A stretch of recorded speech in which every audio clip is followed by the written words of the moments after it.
खोतो साहेब काय सांगाल कालच्या सगळ्या प्रकरणाच्या संदर्भात कसं बघतो? नाही, हे सर्व आरोप आम्ही फेटाळतो आणि मुळात खऱ्या अर्थाने हे समितीला आणि सरकारला बदनाम करण्यासाठी हे प्लांटेशन केलेलं आहे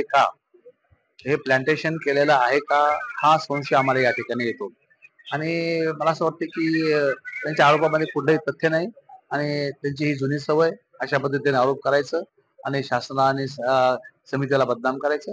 त्यामुळे या आरोपामध्ये कुठलंही तथ्य नाही आणि आम्ही सर्व आरोप फेटाळतो. पण साहेब या ठिकाणी आपले जे सीए साहेब आहेत सचिव आपले खाजगी त्यांच्या नावाने ती रूम बुक केलेली होती आणि गेल्या साप चूक आहे, साप खोट आहे, त्याच्या नावाने ती रूम नव्हतीच.